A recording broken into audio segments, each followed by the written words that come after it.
asi kubva vhiki yakapera nechipiri kusvika nhasi tava muchitata ndiki takanga tichitaura chinhu ichi saka ndakamboti musuya kana ruzhinji tichitaura pamusoro pezveufu vanhu havagoni kuzvinzwisisa. Tiri kudzisondo kana vanhu vachiparidza nguva dzose kuti tendeukai, vanenge vachitaura pamusoro pokuti nguva yekupedzisira kana yakwana zvinhu zvichaita sezvizvi. Asi kana munhu akafara uye akaguta ane mari muhomwe, you cannot think musi umwe kuti mumwe musi zvichaita sezvizvi. Ukaranga rwenini takataurirana pamusoro pamashoko okurarama kwomunhu panyika ino, kuti kurarama kunoita munhu unoverengerwa mazuva nemiganhu namagarire. Kana zvikaringana uye nemusi wacho wakwana, tingashupika uye tingagozherwa, asi ndozve zvinofanirwa kuita. Rugaranga rwenini. Saka mukomana uyu takanga tinaye kubva musi watanga vanhu kuungana pano, vakanga vachitaura pamusoro pezvinhu zvavakasongana nazvo, zvavakatambidzwa naye, zvavakaitirwa naye, zvakanga zvichivavarira kuti ave nechokuita mumwe musi nyange asipo. Rugaranga rwenini. Pane rimwe shoko rechirungu rinogara vachitaurwa navanhu rokuti legacy. Legacy chinhu chinogadzirwa nomunhu ari mupenyu, achitorarama dzimwe nguva achisongana namatambudziko, nguva achisongana nomufaro. Asi kana asisipo akazobva, vanhu vanoti izvi takazvidzidza kuna nhingi, ichi chakaitwa nanhingi, izvi zvakataurwa nanhingi, vachitaura pamusoro pomunhu wakanga achiita zvaakanga achiita achararama. Rugaranga rwenini. Saka nhasi sekuru vareji zvatakanga tichidzidzisana kubva vhiki yakapera, zvataitaura pamusoro pezvazvo, takanga tichifungidzira kuti kuda vanhu vachasvika zuva ranhasi vachiziva kuti zvinhu zvetinotaura pamusoro pezvazvo it's real. Hatisi kutaura zvinhu zvokufungidzira, asi vanhu vaitaura pamusoro pezvinhu zvakatoitika zvomunhu hatichazogoni kumubvunza chimwe chinhu. Uye kana anga ane imwe dhiringi yaanofarira yaiti kana akaungana navanhu woti madii kundiitira yakadai, kana kuti nyange iye yaingoti kana akafunga kutenga unotenga yeye, hazvichafi zvakaitika futi. Asi chasara kwetiri isu manje ndechokuti vamandiki vamboedza kutaura shoko rokuti Jesu waiti zvichemei imi navana venyu uye mugozvichema imi parufu rwenyu. Wakanga achizama kudzidzisa kuti nguva kana munhu anayo ngaadzidze kuita zvakanaka, ngaadzidze kubata, agozowana mubayiro. Saka mubayiro unowanikwa nguva dzose pamunhu unenge akabata. Regai ndidzoke pashoko rokuti kana munhu asingachararami tisisina iye paupenyu, hana dzedu dzinononoka kuzvigamushira uye zvinogozha kumugamushira, nokuti mumwe musi wamakavinirwa, ndakanzwa vakomana vakanga vachienda naye kubasa vachitaura pamusoro pokuti takamuti toda kuenda kubasa, akati nhasi imboendai ndichadini. Vakanga vachitotarasira kuti zvaakanga ari foromani wavo kana vobva kubasa vachazoti nhasi tandoshanda mari yakadiki foromani. Munhu achitotarasira kuti ndigozoporomotwa pabasa nokuda kwokuti foromani wazoona kuti ndogona kudii kushanda zvakanaka nyange asipo. Asi hazvina kudero. Zvakaita izvi saka chinhu chakangonyanya kukosha nguva dzose ndechekuti kana munhu akafa avigwe. Abrahama wakakumbira ari kunyika yekutorwa akati ndino wakafa wangu ndaikumbira kuti mundipe nzvimbo yekudini. Saka vanhu vakaunganidza zvose vasina kupanika, vachivavarira kuti zvatakadzidziswa pamurayiro zviitike.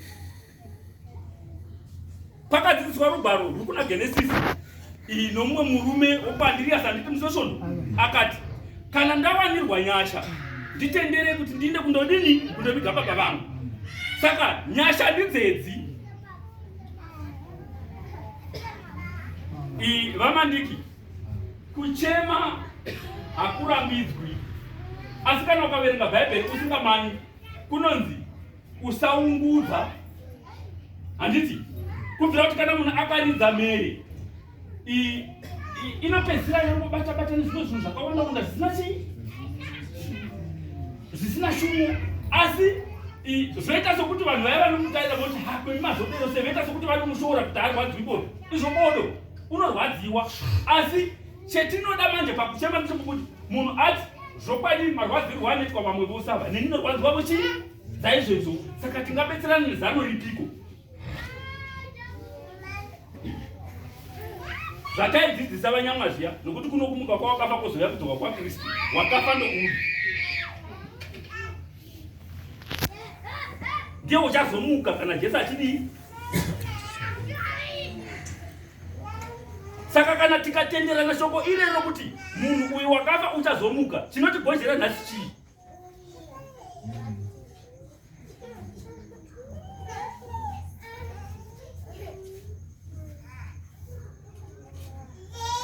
NdiMwari vaita kuda kwavo, NdiMwari vaita kuda kwavo, NdiMwari vaita kuda kwavo. Lazaro NdiBaba vaita kuda kwavo, NdiMwari vaita, NdiMwari vaita kuda kwavo. Lazaro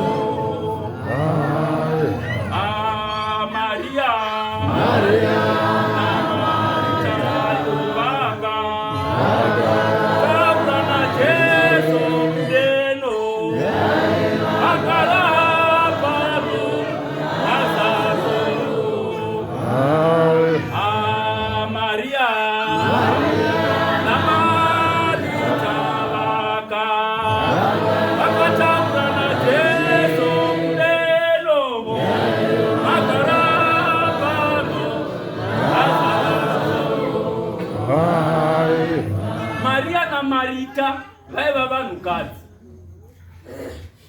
havana kuchema, vakazviwisira pasi, vakaita nowe, asi vakamirira kuti Jesu abuye. Kana ukaverenga Bhaibheri, nguva yakarwara Lazaro, Jesu wakazviziva naivo hazvandi dzakwe dzakatumira shoko. Jesu akati handiniko, ndokubva arega. Unozoti kuvadzidzi, endei Judhea. Vakati Judhea makabva muchida kukatakwa namabwe, akabva ochinja akati okay, chiendei Bhetani. Ndopa akatanga kudzidzisa vadzidzi. Lazaro hama yedu yadini yavata. Vadzidzi havana kunzwisisa shoko rero, vakati kana akavata pahope uchadini ape, right? Mazuva atopfuura atowanda. Jesu vakanzwa kuti Jesu wosvika muruvazhe, vanhukadzi kubvira hazvandi dzake vakamanya vachienda kundogasira Jesu. Shoko ravakangotaura pana Jesu koga nderokuti, asi dai manga muri panemi taivimba kuti Lazaro wakanga dini asina kufa. Pai handina kumbokuvudzai here pane zvaakanga achidzidzisa. Saka nguva dzose vhangeri kana ichidzidziswa inoda kuti vanhu vaiteerese vaichengete samashoko akadzidziswa nomurume. Handina kumbokuvudzai here kuti kana muchitenda muchaona kubwinya kwaMwari. Maria akati makadzidzisa izvezvo, zvikanzi chiende munondiratidza kwamakadini. Zvikanzi hakuchatarisiki nokuti mazuva amangani. Zvikanzi bodoze koshoko randakakudzidzisai watenda, zvikanzi saka chiendei. Jesu ndo paanoti baba ndinoziva kunosungirirwa, asi nhasi ndaikumbira kuti mundidzwe kudini. Ukaverenga rugwaro rwe5 nhamba yakata 1, mateko. Kana imba yedu yenyika tabernakeri yapano pasi ichiputsika, tine chimwe chivakwa chakavakwa chisina kuvakwa nemaoko omunhu, chatakagadzirirwa kuti kana munhu akabva mumuviri muno apinde imomo. Saka munhu ungapinda sei achiramba ari mupenyu? Unopfeka muviri waJesu sei? Unopfeka kugwinya sei? Nokuti uno muviri watakapiwa kuti tirarame 100 years, tirarame 60 years, haubwinyi. Asi kuna muviri wakagadzirwa watakamira kuti kana tikabva mumuviri uno tipinde muno uyoyo unokubwinya. Saka munhu ungapinda sei mumuviri unokubwinya kana achiramba ari mupenyu?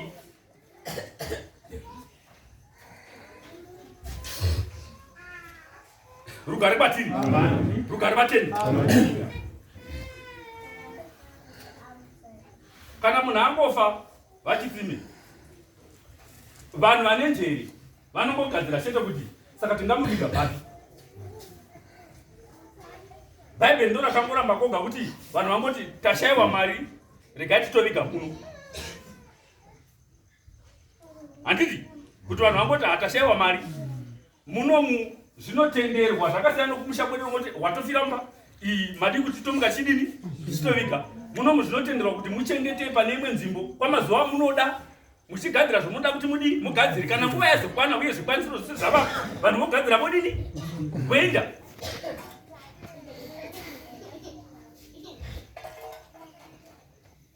Saka kuita kwedu kwose uye njere dzedu dzose 6 ngadzingova chete ngoti pamurume uyu wakabata basa rakwe akadini akapedza. Saka tinofanira kuti timupe mukana awane nguva yekuti azorore pakubata kwake nokuti basa rakwe rinodini rinomutevera. Saka kana munhu ari pakuzorora unofanira kuti azorore achimirira kuti kana nguva yekuti kuzorora yakwana unobva odini. Nokuti Bhaibheri ndo tinoverenga tinositenderana kuti vanhu vanomuka vanhu vachiti hongu. Nokuti ruzhinji kana vanhu havazvi chinonzi kana munhu akadana rugare kuti zvinorevei. Kana ndikati rugare makati ame munoreva kuti zvendinodzidzisa nezvendinotaura tinotenderana. Kana tichitenda kuti Jesu wakafa kambwa nezva rikanazvo ava vakavata muna Kristu vachatanga kumuka.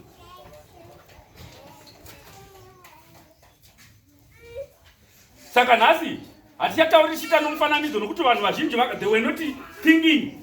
Handiti Morisi vakanga vasingafungi kuti asingavazokwaderi. Asi kana vanhu vazoona box uye ravhurwa vanhu vakatenderera kudai vakanyatsa kupuruva vakaziva kuti izvokwadi nokuti vakamboona vamwe vakafa vakaziva kuti kuona munhu aiswa mahasi zvokutamba. Hauisi mumwe wakaita zvandakaita zvipangarwiwa. Handiti haapindi munhu kana akaita zvandakaita zvinochitaura kudai zvinoda kugwinya kudai handipindi uyu uye ndinogozha. Asi umu tinoita madiro nyange tikada kuti iri raticharidi tinotsvaga rimwe tikangodini futi tikandochinja nokuti iye haana chadini. Asi kana munhu angodai koga mweya yedu yose ngatidzokesane pachinhu 1 unofanira kuti timurege azorore pakubata kwake.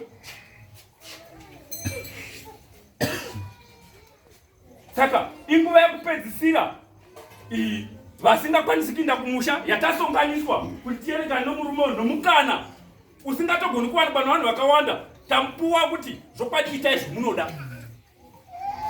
Asi shoko rinongovapo kuruga nderokungoti titende kuti zvokwadi nyange zvikagozha sei kuti nokuti pfungwa dzedu dzinofunga kuti asi zvaanga achiita zviya zviya ndiani uchazotorera pai paakasirira achindamberi. Haako iye zvino nokuti imi hamumuzivi asi Mwari unoziva zvaakaita plani yake. Dai Mwari akanga asipo story nyange kuti mari iungane ingadai isina kuungana asi Mwari wakanga aripo. Ndiye wakazviita akaziva kuti nomusi uyu ndichaita kuti mari iungane, nomusi uyu ndichaita kuti zvakati zviite, nomusi uyu ndichaita kuti zvakaita zvigoitika futi. Saka hazvigoni kuramba. Uye vanhu vasafunga kuti kana zvinhu zvakaita sezvizvi zvikaitika mofungidzira kuti Mwari wakanga ari kurenesa. Never.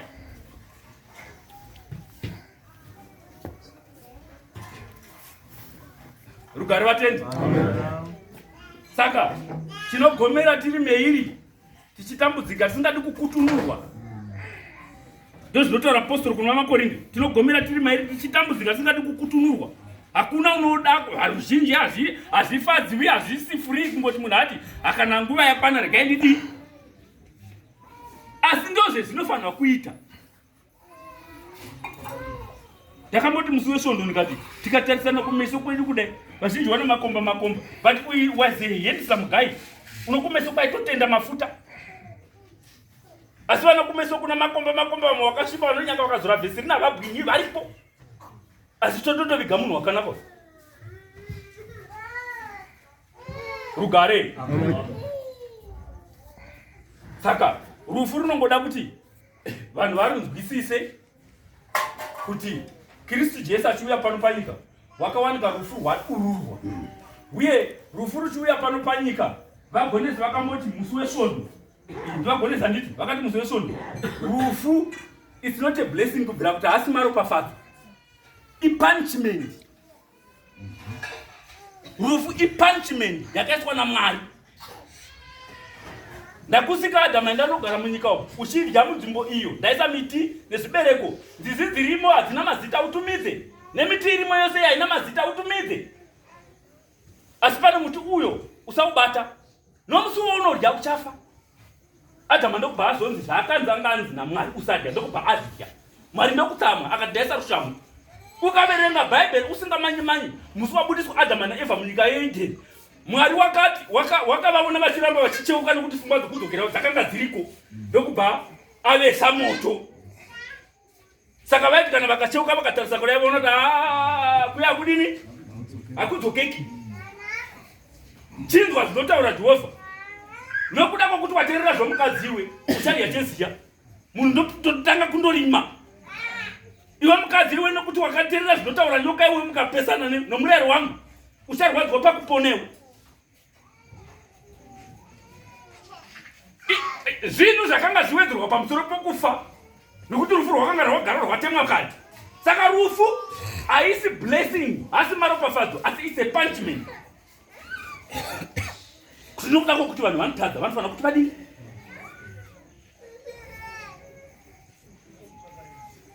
Ukaverenga muBhaibheri vasina kugozherwa norufu havazanzi chitsanza ichi. Handiti vanongonzi Jehovha wakafunga kuti ningidei adai. Asi Jesu achitozouya wakatoda kuti zvinhu zvive revealed kuti no, hakufiwi zviri nyore. Hakufiwi zviri nyore. Munhu unofa vanhu vasina kutarisira vamwe vagorwadziwa. Ndakambodzidzisa shoko rokuti uyeyu maindiro akaita wakainda uye achitotaura futi asina kunyarara. Ndikati ndege inotakura va 600 flight ichienda kuAmerica igowira mugungwa. Handiti yawira mugungwa munobuda almost 500 something. Vazhinji havabudimo nokuti mune zvinorya mugungwa. Handiti asi vanhu vagozonetseka ukurudzi kwenyu koga dzimwe dzose vamwe vose 599 vagoti rufu chete. Asi kwenyu koga mugotsvaka kuti asi ungava wakadini wakadyiwa sei. Ndege yakawa sei. Ndege yakawa netechnical fault.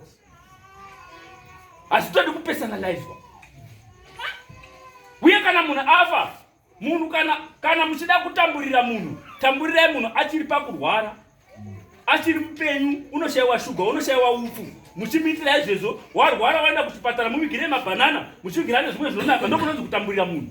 Kana atozoita sezvizvi kudai inonzi finish and cry. Zvatopera takatozvikonewa. Tadi kungoonesana kuti asi zvingava zvakafamba sei. Handizvo. Sauro wakangoona zvinhu zvingafambi zvakanaka akaenda paindoni panganga yechikadzi. Handiti muprofita andozodzoka kuti ndaona uchimutsa imwe harawe wanga uchimutsirei. Vanhu vanozondotsvaka kubata kuti munyaradzi toda kuti amuke kana kuri kuti kuno munhu wakamuuraya aende andotaurira naye.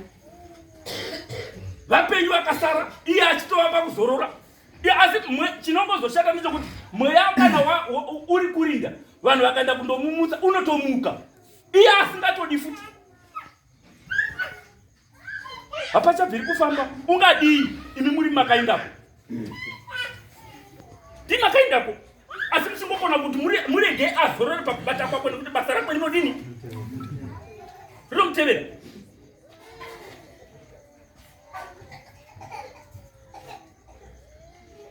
Saka chinongodiwa understanding yorufu. Ndakamboti shumba ndikati chinonetsa parufu ndechokungoti Jehovha hana kupatsanura kuti warwara 6 years muchimutamburira akazofa ndini ndauraya. Uye wangomuka akafa musanetseka, hana kudero Jehovha. Kana kuti watsiba nemota handisi ndakauraya. Jehovha wakangoti vanhu vanodini futi vanongofa. Saka mafire edu nenzvimbo dzedu dzokufira ndo zvinongosiyana koga asi tichitofa.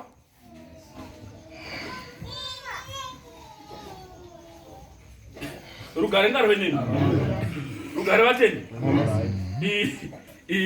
Kumusha kwedu kwetinobva kwachisakato vhiki yeino yoga sekuru Manyama makavigwa vanhu vangani nokuti mwavigwa nhasi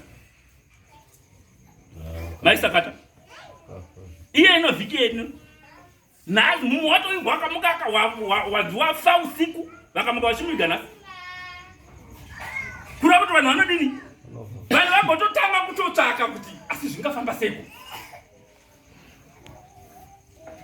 zvokutsvaka sekuru zvokutsvaka kana muchida kutsvaka munotsvaka munhu achimupenyu kuti kurwara kwake kuroiwa here ari mupenyu kana matongoona zvadai chete inonzi full stop.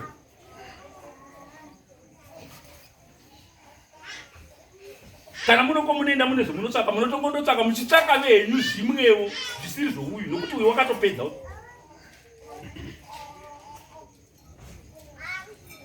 Rugare vateni. Saka rufu nogara nchingoti runogozha kunzwisisa zvinoshupa kugamuchira asi sinyore. Nguva yasvika mota tatiri muno uye tatichimba chidavirana zvakanaka asi pangosvika mota iyi ndokubva tava neunderstanding yenguzva kuti iye motika icho cheinokweva ichi ndo mune box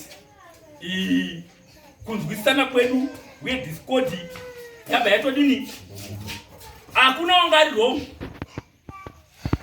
asi magamuchirire edu tose ndiwo angosiyana chete kuti izvokwadi asi nemhaka yezvazvo zvakatodera kubva musi wokutanga kusvika nhasi pano tichitaura pamusoro pokuti munyaradzi unofanira kuti aende kumusha ndo zvakada Jehovha.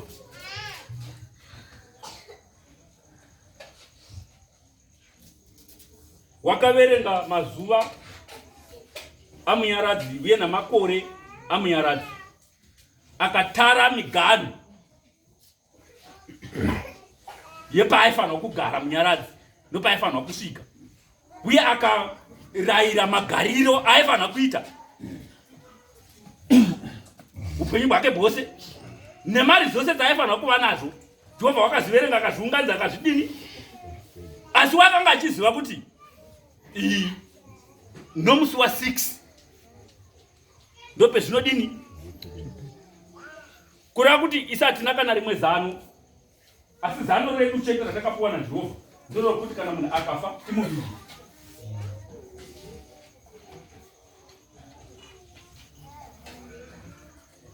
Munhu akafa tidini rufu runoita sokuti rwakanaka dzimwe nguva yekuti nyange vaya vanogozha pamari tikati unganzai mari pamusi worufu havagoshi goshi ungatoshayiwa kusvitsa 200 akabudisa 150 asi unoti chamuita kuti aderei achimbogozha chii unozviziva kuti mumwe musi ndichadini ndichafa kana ndafa indakanga ndichinyanya kugozha kudai especially parufu vanhu hama dzangu dziri padhuze neni dzichazogozherwa navanhu vachiti uyu takanga singamuzivi.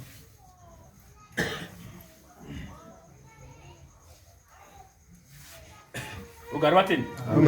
Saka Jehovha watitendera kuti tionane uye Jehovha watipa mukana wokuti hama yedu tisongana naye tiparadzane naye uye vanokwanisa kuenda kumusha vachinda tichisingaregi minyengetero yokuti vafambiswe zvakanaka uye basa variite nomutoo rakafanira. Hakunazve chimwe chasara kushe kwokungoti vanhu vafambe vasvike panzvimbo vaite basa rakafanira nenguva yakafanira. Izvezvo zvose kana zvambopera izvo totodzoka totanga zvinyuwani. Saka todii replacement yamunyaradzi iyi maererano namacomments nezvitauro hatingaiwani in form of who? Handiti? Vakati pabvazino ravavende vakanga vasinganyepi. Izvo zvingangobva mavira panyange mukazotsvaka artificial mukadini vanhu vanonga vachingoona kutoti ruzhinji amaartificial vanototi kana unoda kumboruma godo unoribisa womboribata maoko chiti chato kunozodini futi ropeduka. Handiti? Nokuti pabvazino ravachinyi. Asi ndizvo zvakada Mwari, hatina zvatingazviita. Waigona kungomutsa vanhu vachidzosa kuupenyu kana vanhu vagozherwa ndiJesu. Handiti? Isati zvigoni izvezvo chetinokwanisa tinongoti Jehovha zvamaronga izvezvo hapana ungazviramba, regai tiite sezvamadini. Asi tose tinofanira kuva neunderstanding yokuti pakurarama kwangu, pakuita kwangu, mumwe musi ndichafa. Kana ndafa vanhu vachazoti kudii? Vamuda vanhu dai ari munhu wanga angokudanai kubva kumatiti kuti svikai kuF2 nhasi maisvika maigosha chaiko. Uye nyange dai mwaitouya nemotikari kuti ndafunga kuti ndingeenda kuF2 maigona kutomubvunzisa chaiko chaiko kuti tinodzoka nguvai pambete chii. Handiti? Asi izvizvi hazvitaurirwi munhu. Murume wakambodzidzisa pana pamusosondo wakati inana kunyorerwa tsamba kana pakawana mumwe munhu unoti wakanyorera tsamba andiratidze. Tikazoita macalculations okwakanga abva ndaiva nashumba tichitarisa pafoni ikatiratidza kuti kubva panapa kuti andosvika paaivari paiva ne134 kilometers pasingawanikwi straight transport. Asi achiti anonyorerwa chii? Nenguva yakabva panapa mvura yakanga yonaya unofungidzwa kuti wakafamba sei? Jehovha nditungamirireni kuti basa randanga ndichida kuita iri randandafambira idzi ndereni. Rugare vatendi. Saka rufu runoda kunzwisisiwa. Rufu chairo runoda kuti vanhu varunzwisisi kuti rufu kana rwatongouya ndo zvada Mwari tingadiko. Tezvaingobvira kuita mavhotsi kuti taimbopuwa mukana wekuti manga muchida ariko iye zvino sezvakaitwa musuya moda kuti musunungurirei Bharabhasi here kana kuti Jesu. Handiti? Handiti zvakaita mavhotsi vakati haiwa Jesu ngaandoroverwa Bharabhasi ngasunungurwe. Bharabhasi akadini? Asisi hatichanzerwe manje. Isi tinofanira kutongogamushira zvetinenge taitirwa musi iyoyo totongokumbira njere kuna Jehovha kuti Mwari taikumbira kuti mutipe njere tionesane kuti zvinhu zvirege kutigozhera zvisagozhera munhu umwe asi zviri kana zvichigozha zvigozhere vanhu vose zvichireruka zvorerukire vanhu vose. Urwu ndo rufuru.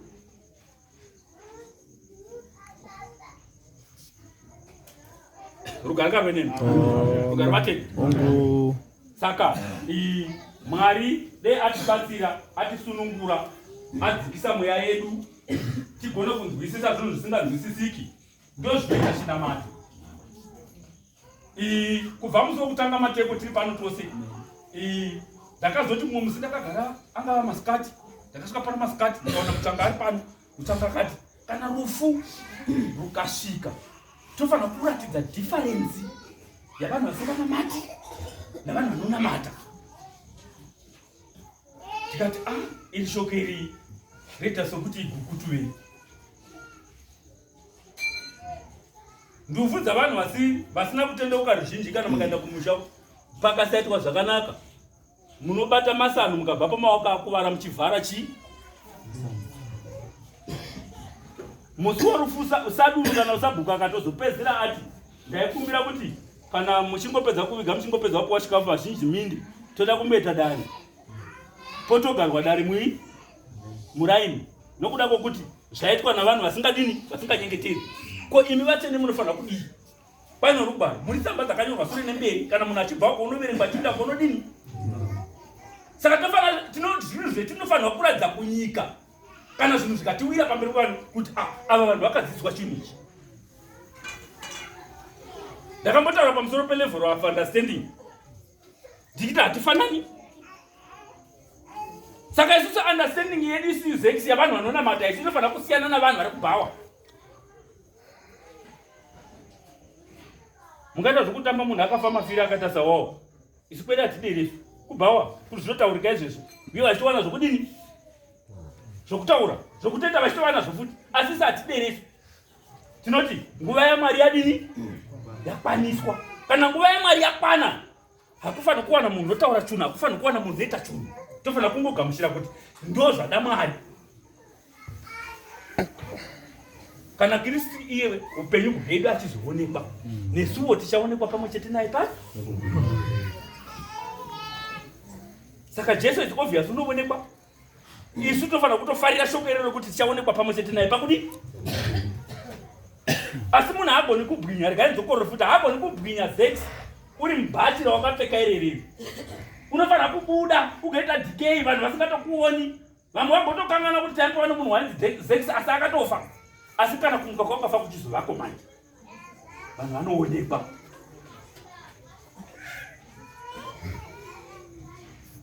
Saka zvinofanira kuti vanokunzwisisa kudoko vatorevo nguva yavo. Handiti nyange kuchikoro zviya zvakuna vanhu vainzi ma-slow learners unotorerwawo nguva yavo vachidzidziswa vachiva ne-understanding kusvika pa their level of understanding. Tose tichinzwisisa kuti rufu kana rukauya runenge rwatoya pamberi pedu todii.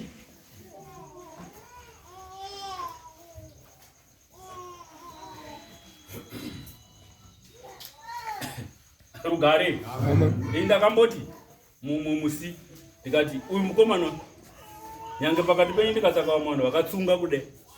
Hakuna kutsunga zvokuti murwe zvibhagera kutsunga chaicho kongoti uyu nyange achigozha ndambondotaura naye tinzwo haawanikwi pakati penyu. Nokuti kana ndiri senizekisa handisi nyoreka kungoapurocheni nokuti hauzivi kuti ndakafara here kana ndakadini nokuti haundirwisisi. Asi uyu murume une shoko rimwe raakandiudza rimwe musi. Zvimwe zvizhinji zvimwe zvakataurwa navanhu muno ndaita kumuudza kuti wakaudzai ndoga. Asi ndikatozvinzwa kuti navamwe vanhu wakadini wakavaudza. Asi ndikubva musi wandataura naye wakanditi uya tisongane. Tikasongana akataura neni kubva musi wandataura naye handina kuzomboita zvandaita futi. Ndakangozoona kuti izvi zvandandiita zvakadini. Asi nemhaka yei uyu mwana uyu mukomana uyu achifunga izvezvo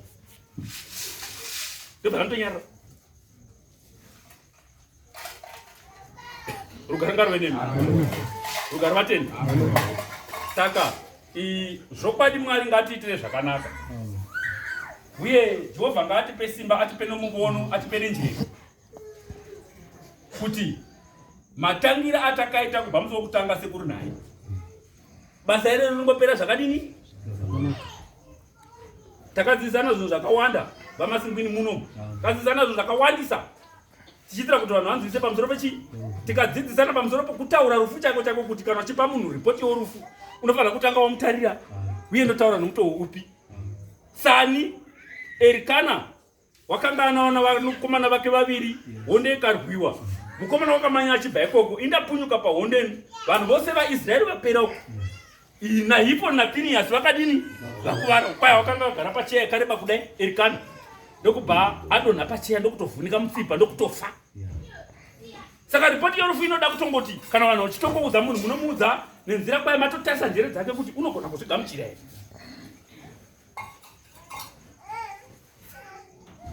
Ipo pano pakuuya pakuzoita body viewing zvatatapuwa mukana zvinozokodzera here kuti ava vanonyanyisa havazogoni titi ngavasaenda kundoona. Hachibvira nditi. Saka munhu unofanira kungoti tapuwa mukana wokuti ndidini.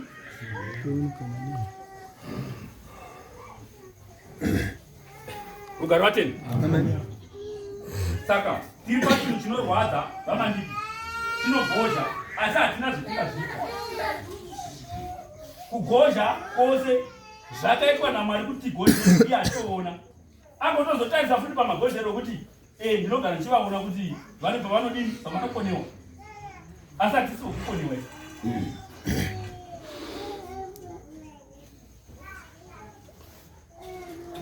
vanhu vose vandakazwa vachitaura kubva musi wokutanga vachisvika pana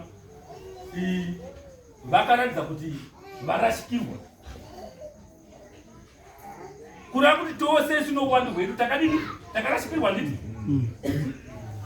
asi hatifaniri kuti pakurashikirwa kwedu tifunge kusvika pakuzokonewa. Tinofunga tichisvika pakuzonzi asi shuwa nyange vakanga vagozherwa asi vakazoratidza kuti njere vanapi.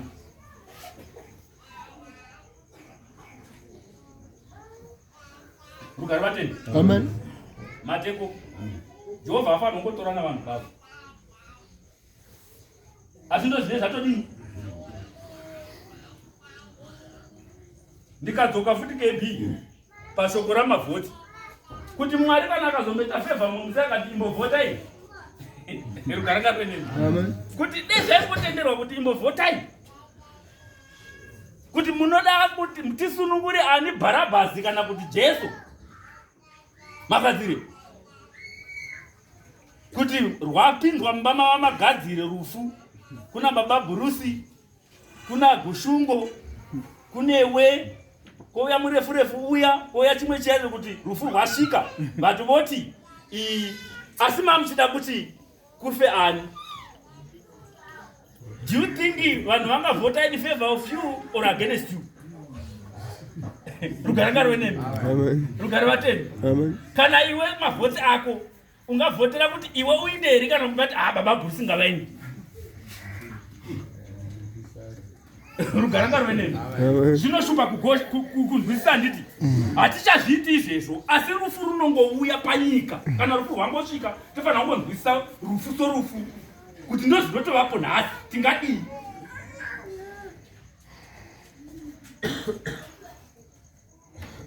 Shoko rinofanira kusimbisa nderekuti azorore pakubata kwake nekuti basa rake rinodini rinomutevera. Saka kana munhu ari pakuzorora murege azorore pakubata kwake.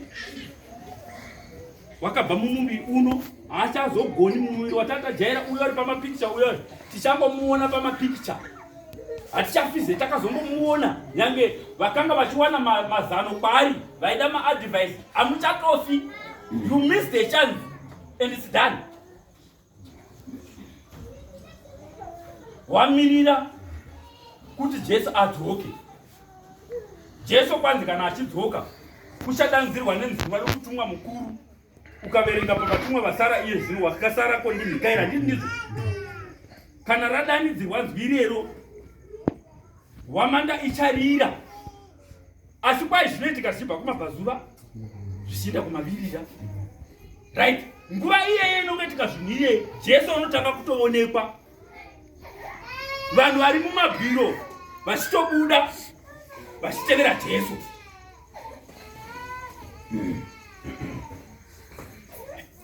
Vanotanga kumuka ndivo vaya vakanga vachibata zvakadini zvakanaka.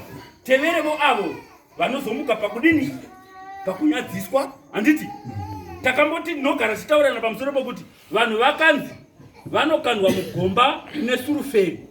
Vanhu havazvinzwisisi kuti chinonzi suruferi chinyi. Rugare ngarwenemi. Suruferi kubvira sulfuric acid inokandwa mumoto kuti moto unyanyise kudini kupfuta. Iro gomba riya rinonzi gehena riya kana ukaverenga bhaibheri usingamanyi hasi Mwari wakarigadzira kariya. Yaingova refuse place. Yaingoti vanhu kana marara akawanda mumisha vakachera gomba vakati regai tidini. Jehovha ndobva atozoona kuti vatozvigadzirira voga. Regai tidini titore this chance. Rugare ngarwenemi. Saka harina kusherwa naMwari gehena riya. Vanhu ndo vakarichera vachirasira marara imomo vachipisira zvavo imomo. Jehovha ndobva atongoona kuti vachera gomba rakanakisa rinobvira kuti zvinhu zvavo vazvidini vazviitire imomo. Saka indotozviitira imomo. Saka rakatongomirira izvo ramakachera moga harina kucherwa naMwari. Rakatongomirira izvo kuti kana mapindamo kodirwa acid kuti magodo mazino ndebvu 6 dzitse rugare rwenini. Asi zvoga izvozvo zvinokona kusonganwa nazvo navanhu vakanga vachibata zvakanaka.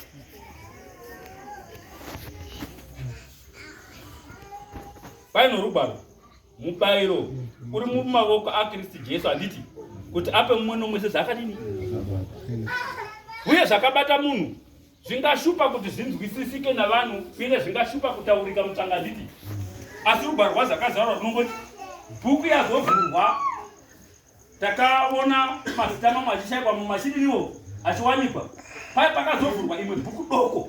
Iye bhuku doko iye wakazowanikwa asina kunyorwa muchibhuku chitoko ichecho ndiye wakatorwa achikandirwa mugomba rakadini rakadzika. Saka vakanyorwamo isati vazivi uye vana mazita asimo isati madini futi.